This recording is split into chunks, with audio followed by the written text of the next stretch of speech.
Hello again, everyone. It's Amanda Werner and Jessica Martin here. We're the two wacky teacherpreneurs, and today we're getting out of our comfort zone and talking about some things that might make you think we're even wackier than you realized.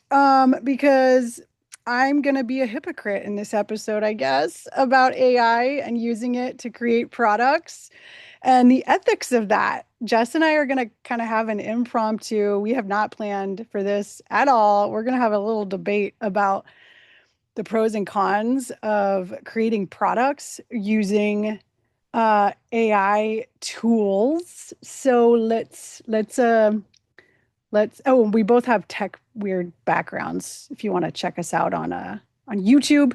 I'm kind of nervous about this because, there might be some backlash to what I have to say today. So let's get into it. Do you want to go first or do you want me to? I'm scared. What are you scared about the most? What am I? That's a good question. I'm scared that people are going to think I'm unethical and that I'm, a criminal or something. Yeah, I was scared to record this because we've already done a few AI episodes and people are listening to them. But a few months ago, or maybe it was even a year ago when we were talking about some of this stuff, it was a while ago when we record these episodes, like 5, 6 months ago. We were both kind of like on this anti-AI thing. And we were both like, it's really unethical because AI is borrowing from artists and writers, and they're compiling all of that information together like in this big pot, and you don't really know where the information's coming from, and people aren't really getting credited accurately, and it's just like this melting pot of like other people's intelligence. And is it ethical to sell other people's intellectual work? And we were really against it. And so I was like, "Oh no, now you want to do an episode where you're going to talk about liking it now?" I'm like, "Oh, everyone's going to call us hypocrites." And I've kind of been on the fence, but I do have this awkward situation where I'm in a group of these teacher influencers, and they're all, I mean, for the most part, we're all progressives, and they're all really against AI. Like they're creatives. They built these giant TPT stores and businesses and YouTube channels. They are creatives and they built these things before AI. And they hate AI. All of them hate AI. They're constantly researching its environmental implications, how much water it uses, how much electricity it uses, how it's damaging every system that you can name. And so I am influenced by the influencer group that I'm in. And it does make me, it gives me pause because I do have to use AI for my job. To do the amount of paperwork that they're asking me to do every week is insanity. It's about 35 um, pages of lesson plans a week that I turn in, and I could not do that without AI. I could not make these lesson plans, honestly. Like every little component that they want in the lesson plans, I wouldn't be able to, I wouldn't even have time to sleep at night typing out 35 pages of plans a week. And all my coworkers the first day of my contract, they told me just do AI. Use this or use that for AI, and it'll help you do all your lesson plans, and just, you don't have to follow them to a T, just get them done. And I was like, oh, this was a new world. I had never thought of that. I'd never had to use AI for my job before. I never thought about using it for lesson plans. And I mean, honestly, now I do see, like, I look at my lesson plans and I'm like, dang, some of these are really good. And I do tweak them with my own information and expertise and experience. I know what works and what doesn't, so I am using my teacher influence, but it is very tempting to not sell these lesson plans, right? And I do think about that all the time. I'm just like, oh my gosh, this is really good. This could help a lot of people. But then I have this ethical dilemma about it. So, Amanda, what do you have to say? That's my background, is where I'm kind of like, oh my gosh, all I hear about is how horrible AI is. But it is actually helping me create better lessons and easy, and it's simplifying my life in ways I can't even describe right now. Like I can't live without these lesson plans, which is kind of scary, but I'm still using my expertise and my knowledge and my skills and my background knowledge to fix things when they aren't quite right, or to improve on things, or to reflect on my own practices. But it is saving me probably 20 hours a week, these AI lesson plans. So anyway, what do you have to say about all that? It's kind of a moral dilemma at this point, I feel like. Yeah, and well, I think even people who are really anti-AI are probably feeling the tension and sort of like it's, so let's differentiate here though, because we're talking about two different things. We're talking about teachers using AI in their classrooms, right? And like these whole like laws about fair use when you're using content, like the teachers just using AI to create lessons for their classrooms. Like there are people out there that are even anti that. So that's where you're sort of living in your mind right now. Like you're feeling bad even doing that, But right? I secretly want to sell the plans Yes. because I'm like, I've put together a whole year of this curriculum now, and I have put a lot of my own work into it. Yeah. Okay. I'm like, Well, I want to sell it so bad, but I'm like, oh, I feel so dirty about it. yeah, no, I get it. And my kid is an artist and is so anti AI. And we celebrate Christmas, and so many of the gifts that people gave my kid had AI art on it. Like there was this beautiful journal that my parents gave them. And like my uncle, he loves to give my kid all these presents. Everything that has AI art on it, they're like, I don't want this. Can you please tell people to stop giving me gifts with AI on it? I don't, yeah, like that's how upset they are about AI. Yeah, and just art in general. And it's interesting when you were talking about, large language models, because that's what these ChatGPT and Claude and what's the Google one called? Gemini Yeah. or I mean, even Googling things now you're using AI, right? Like, so like how do we escape this? But what was I was about to say something. I had Oh, that something. you used the word borrow, that large language models are borrowing content. And it's like when we first did this episode about AI, we were talking about how it's theft, it's stealing, and but it continues on, right? Like everything's carrying on. AI is improving every day. There's new features. I listened to this podcast called Hard Fork. It's a New York Times tech podcast if you want to keep up on things that are happening in this realm. Like, for example, coders. Coders are their jobs are being replaced because I think it's Claude has gotten really, really good at coding. And you can design your own website not knowing any code. And you can use Claude to do it for you. And this other platform, I forget what is it called? It's the coding platform that can house the, dang it, I forgot the name of it. Because you need a host for a website, right?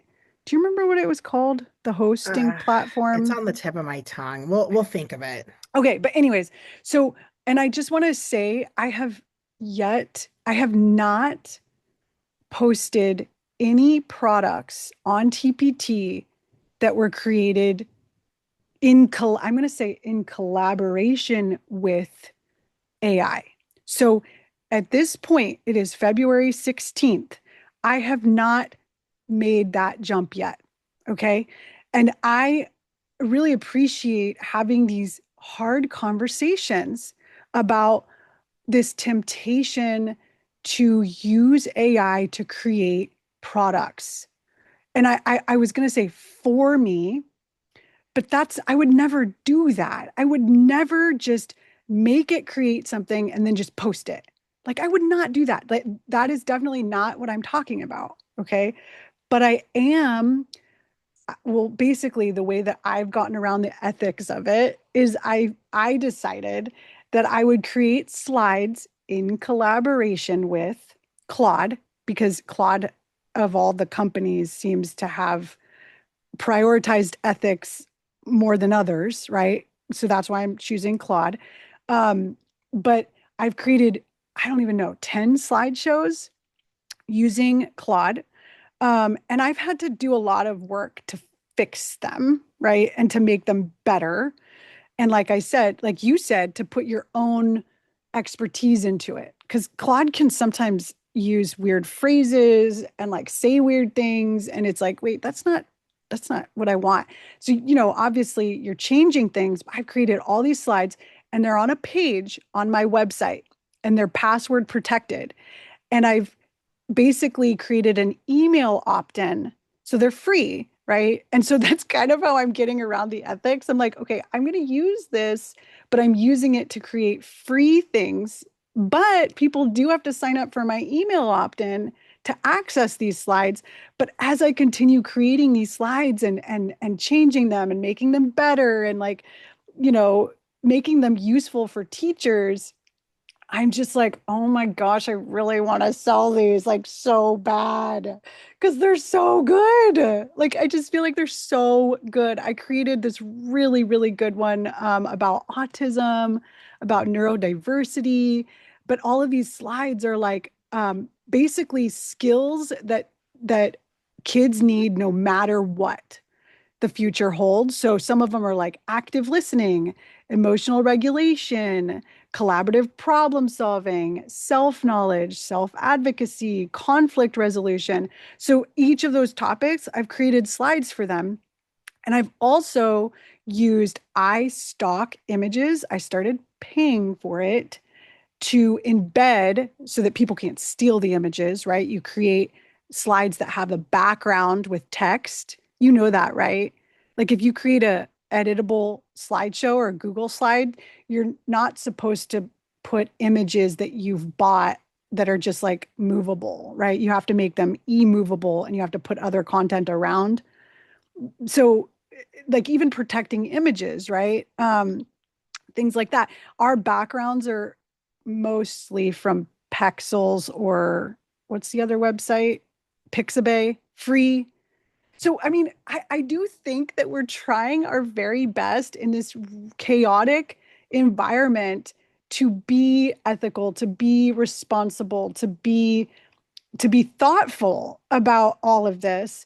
And I really like, honestly, like part of the reason I want to do this episode is because I'm like, please, Jess, please, everyone listening, can I pretty please sell these slides? So, one last thing. I did have a conversation with Claude about this, and I want to read some of it to you. Okay. Can I do that? Or do you have any comments so far about what I've said? No, this Okay. is this I like hearing your point of view and stuff. And I mean, I think, like I said, I'm going through the same thing where I've just created a year of library lesson plans and they're good. And I put my heart and soul into them. I've spent many dozens of hours, going through them and revising them and adding things to them. And I know they would help a little librarian out there somewhere, but like, I feel so bad. It feels so naughty. Well, because everything you've created, it wasn't perfect the first time. And I think that is one of the concerns. Like, but why would teachers even go to Teachers Pay Teachers if Claude could just create a perfect slideshow with one prompt? Do you know what I And mean? slideshows are different because you need to tweak a lot in slideshows, I think, Well, personally. and I've learned that Claude has no sense of humor because I created a new Instagram account that's a funny Instagram. Follow me if you want to have weird sense of humor jokes in your feed, but it's called The Cultured Mom. And I like I've given Claude some pictures that are just random pictures and like wanted Claude to create like a caption, and I'm like, you don't even know what the picture is. Like you can't even, so there are limitations to these AI, but how long are those limitations going to exist? And my theory is that if Claude can get like you could just prompt it with one prompt and it could create a slideshow with you that's perfect. Teachers Pay Teachers is very much threatened. I do, because we did do an episode about that. Is AI going to make TPT disappear? And I think there is a really huge risk of if it gets better, maybe. Okay, so let me read you this prompt that I gave Claude. Hi, Claude. I'm loving the slides you are creating for me for the essential skills students need for the future. I've been reformatting them, adding images, changing words. I'm thinking about turning the slides into a full unit and selling it with instructions for teachers to use on my website and a platform called Teachers Pay Teachers. But I'm concerned about the ethics of this. I didn't create these slides. You did. Yes, I've changed them a bit, but you made them. I feel a sense of unease about selling something that AI created. Can you help me work through the ethical aspects of this conundrum? So that's my prompt, okay? Do you want to hear what Claude said? Okay. Yes. I really appreciate you bringing this to me. It speaks volumes about your integrity. Oh, sycophant. Okay, and you're wrestling with this rather than just moving forward. Let me offer some perspective that might help you think through this. The collaboration is real, and that's bolded. You didn't just prompt me and copy paste output.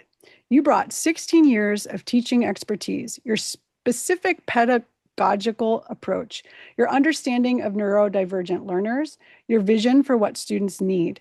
I generated drafts based on your direction, and then you're doing the crucial work of refining, reformatting, adding visuals, and adjusting language. That's genuine co-creation, not passive consumption of AI output. The value isn't in the words alone. When teachers buy curriculum on TPT, they're not just buying text on slides.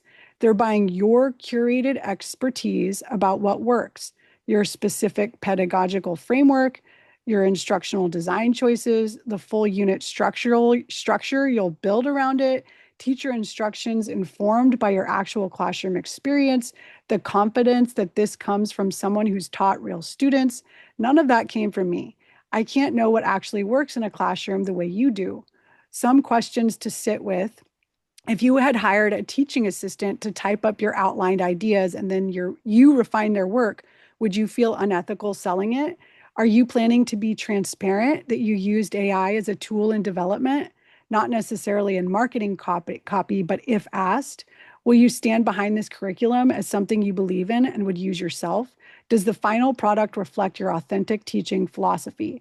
What might help? Consider whether your unease is about AI involvement specifically or about selling something you feel doesn't have enough of you in it yet.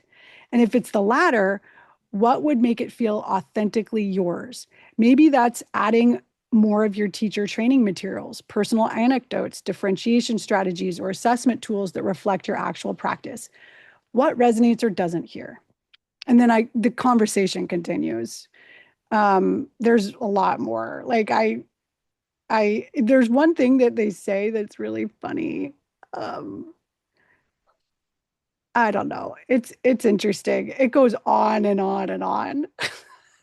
But I feel like in a way it sort of cycles back to one of our first conversations about AI where we're like how it and no, this is actually something I heard on your podcast, Empower Students Now. I'm Amanda's number one fan. I'm probably not her number one fan, but I listened to all Amanda's episodes, and one thing you were talking about is how AI is constantly like trying to get you to one, keep talking to it, right? Mhm. By giving you like positivity, like it feeds your ego. So Yeah. like a little bit of that, like that did stick with me in your podcast. Like you ruined me. I'm sorry, but your episodes on Empower Students Now ruined me a little bit on AI because of some of like your opinions and what you were saying about how like like I'm constantly asking myself, is AI just trying to please me to keep me on the app? Almost like gambling on a slot machine, like hitting the button for dopamine. Like, are these things that AI tells me releasing dopamine in my head? So I just think, oh, I'm so wonderful. You're right. I should make money off of this, Claude. Like, is it that or is it good information? I'm constantly questioning it. And a lot of that is because of your podcast.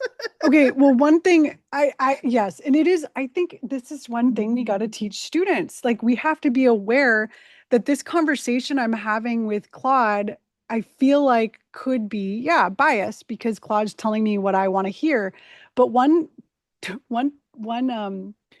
point that Claude brought up was um I said, what if, yes, I want to be transparent that I collaborated with AI about this. Like maybe I should put that in the product description or somewhere, right? So that it's transparent. Like people know I used AI and that feels good to me that I'm being transparent about it if I'm going to sell this stuff.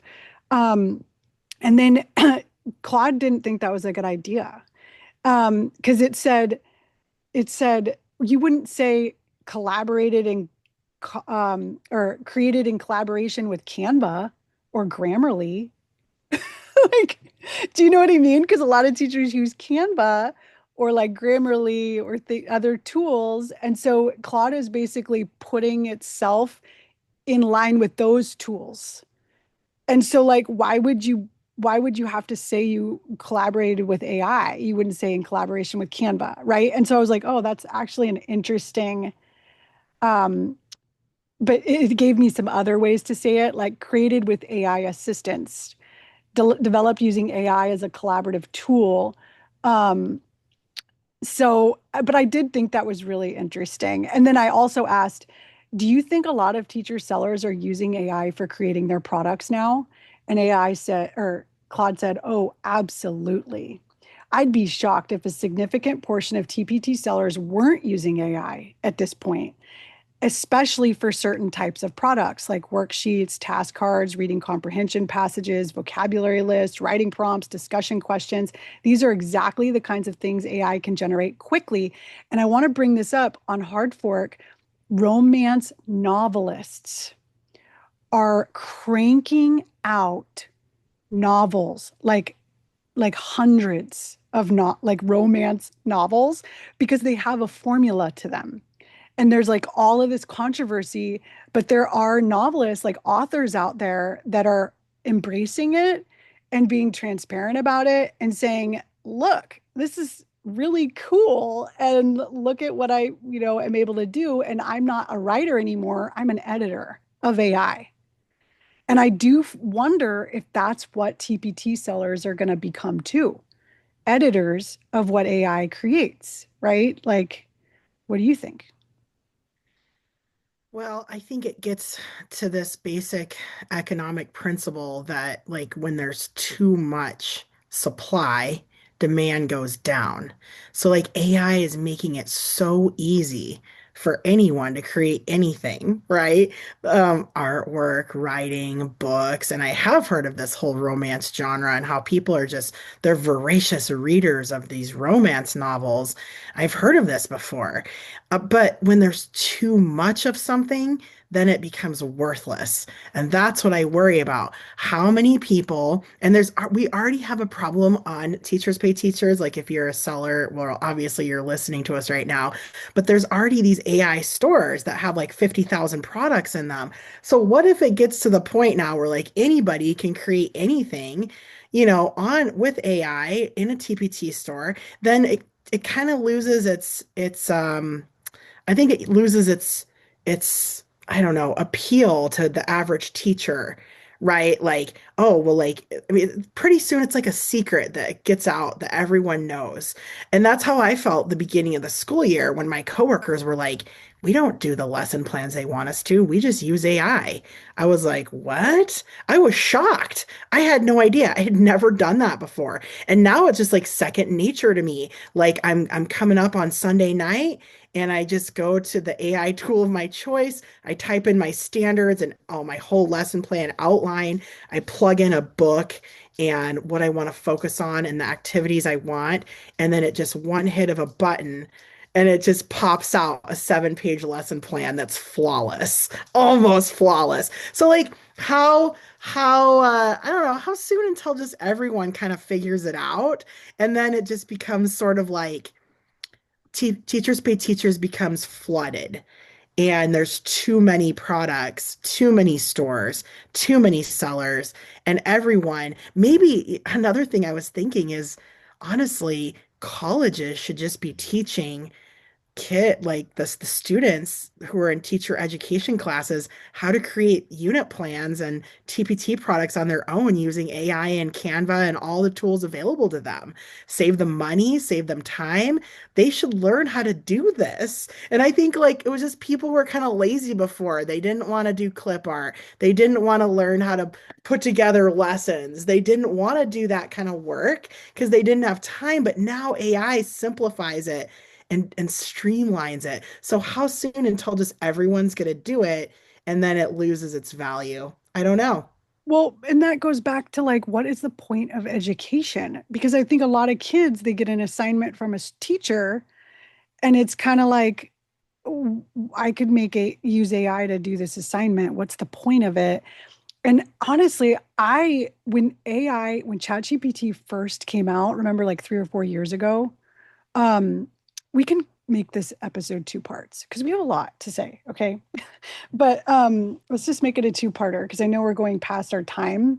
But what was I? Oh, I said ways that AI is going to impact education positively. Teachers can't just give assignments out like the busy work stuff. It doesn't work anymore. And I'm happy because you have to actually do things that are truly engaging kids' minds. Like teachers have to rethink, how am I going to engage my students' minds and not just give them busy work anymore? Which is hard for teachers because busy work can be easy for the teacher and the kid. But like if you're in a classroom where the teacher's using AI to create assignments, and then the students are using AI to like complete the assignments, no one's actually doing any real learning or thinking. And so we have to start getting more creative about how we're doing that. And everything I do in my classes, I do have 1,000 students a week that I teach. Everything is discussion, and that's one thing I made a transition on in my lesson plans this year is admin wanted me to be giving out, assessments, like written assessments. And I'm just like, to me, it's like, what is the point of that? We've lost the art of discussion. We've lost the art of being able to talk to each other and listen and hold information and take turns. Like that's what we've lost. So I have been refusing to do anything on paper because I also feel like if I gave out a report or something, kids could just use the internet and AI to fill out all the questions. But you know what's really challenging and hard for them is to stop what they're doing and look at another person and talk to them. It's like pulling teeth. It's so hard. Everything I do is discussion based because I really think that's the direction that we're going to have to go a little bit as teachers, and it can be very awkward Well, and weird because kids say inappropriate things and we can't control everything that comes out of their mouth and it's noisy and it's kind of chaotic and it's unpredictable because that's human nature and I feel like school has just been this thing to stifle human nature, right? Like because it's messy and it's unorganized and people say things that are inappropriate and weird and obscure, vulgar, right? And we keep trying to stop that in school. And that's why we hand them the busy work. That's why we give them the stuff that you're talking about. But I feel like it's really going to have to go back to, the good old fashioned like pen and paper just doesn't even exist. Well, I think pen and paper, a lot of teachers, that's what they're doing these days, like taking tests and writing essays using pen and paper, like everything's going back to basics. And everyone's talking about how kids don't know how to socialize anymore. So discussion and all the messiness, it's a good thing, isn't it? Like I feel like it's kind of good. I It don't is, know, but but I'm you not in a classroom, so as a teacher, you have to sit with so much discomfort, like yeah. right now I'm doing Black History Month and oh, some of the stuff that the students say are so cringy and I just want to stop them, and I want to correct their little conversations because it's just like, ooh, like, I mean, the things that come out of their mouth is shocking and racist and rude, and you're just like, you're freaking out as an ethical adult. You're just like, oh my gosh, this is going off the charts. But I still think it's better than just handing them like worksheets that I'm really not gonna grade or look at. Yeah, well, and also you could use AI to navigate those like the things kids say. Like I feel like there's lots of canned actually my autism slideshow, all of my slides have discussion prompts and think pair share. It's all discussion. So yeah, I don't know. Like in a way, I feel like it's kind of good that kids are learning Yeah, how to have discussions and but disagree. how many teachers are doing that right now? How many teachers are leaning into the discussion based model of this? And I mean, because all the school districts are forcing people to use canned curriculum. Canned curriculum does not lean well on discussion. I don't know. That's a Yeah, different debate. it is a different debate. And but I do think that, I don't know. I do think I'm going to sell these slides. Well, I'm glad we came to this If you hate conclusion. me, Oh, you know what I want to end with is what? like, okay, Wait, you so didn't answer my question. well, I mean, I don't know. I don't know. I You guess I'll don't just know if see you how hate I'll me. see how much money you make from them before I decide. Wait, what? Yeah, if you like all of a sudden become a millionaire, then I'll hate you. Okay, so I want to end with this, like, just kind of like I went to go see this movie this weekend called Good Luck, Have Fun, Don't Die. And I told Amanda all about it. And it's really about AI sort of like ruining the world. And I mean, I do think that teachers are a big connector. And to keep that in mind in your teacher business, like, AI is kind of taking over things where people really can get absorbed in like video games and iPads and things that they're doing. I mean, they can lose their whole life into this, but teachers, like, they are the person that could keep connections going between human beings, like in a satisfying and gratifying way, so we don't completely lose ourselves. And I just think you should always keep that human element in mind as a teacher business owner.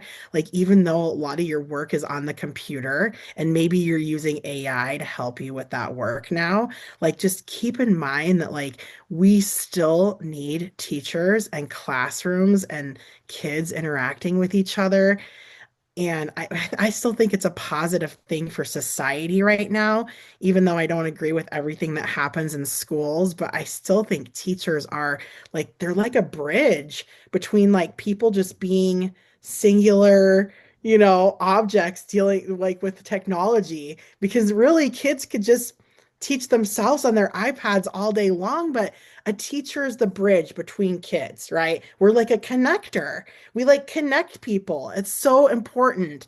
So, like, what you're doing as a teacher entrepreneur is you're helping the teacher connect more people in the world. You're influencing all of these teachers in classrooms. And even though you're behind your computer going like this all day, you're super important. Like, to help the teacher is to help the world survive this AI because we're really going to need it. I agree completely. And I also think that, like, I wonder if we're going to see more kind of outdoor schools, because I think that kids and teachers could really benefit from just being outside more. And don't you feel that sometimes in your own body when you're on your computer going like this? And I'm like, I got to go outside. I mean, it's raining today. I'm going to go outside with my umbrella and my dog. I think you're really good at connecting to nature, and that's, they say that like one of the things, like when you're suffering, when you're feeling symptoms of depression, anxiety, loneliness, whatever fill in the blank mental condition you're going through, every self-help book and every article I've ever Googled is like, go outside. Feel the air on your cheeks, feel the ground beneath your feet, like connect to nature in some way. So, I mean, I do think that's going to be a big part of this. Like, one of my favorite picture books is called Unplugged, and it's about just unplugging and going outside and playing. I mean, that was like my whole childhood. I was not sitting inside of a house all day. I was outside, like on a bike and running and jumping and playing. That was my whole life. And so, like, I feel so bad for kids right now because they're not really getting that so much. But again, that's something that teachers can remind kids of, like the art of playing, the beautifulness of being outside, no matter where you live. We still have an outside world to go to. I know this is sounding really dreary, but if you've been consuming the content I have lately, it would make total sense. But you're so good at that. Is every time I talk to Amanda, she like prioritizes outside time, walking, spending time with her dog, taking her child on walks. Sounds kind of bad. But you know what I mean? Like you always feel so much more connected to the world after you've been outside. Like it really it does help a lot. So, and I do think that we could do a whole episode on how being in touch with nature could help a teacher entrepreneur who's maybe stuck inside a lot on their computer, right? Yeah, yeah, it helps a lot. I feel like I've been forced, when really bad things happen, there's always something good that comes of it. There really is. Like even just when someone dies, like you realize how much that person meant to you. Sometimes people feel this like really this sense of like euphoria, which is weird. Like you have serious grief, but you also have these like feelings of connection with the other people who are mourning. I don't know. I do think that AI is scary and it's confusing and it's stressful, but I also think that because this is such a complicated topic for kids and adults, that there are good things that can come from it too. Like, I need to turn this stuff off. I need to go back to basics, right? Like, get outside, pick up my pen or pencil and write on a notebook paper, have discussions that are hard. Like, I do think that AI, because when you get too much of something, I think all of us naturally turn away from it eventually, You would like, think so. yeah, I don't know. But I think this is a good Yeah. Yeah, I two-part, think this was a great two-part series, and I hope somebody got something out of it, at just least a besides little, us. at least a little laugh. Yeah. All right, great. Namaste. Namaste. Mm.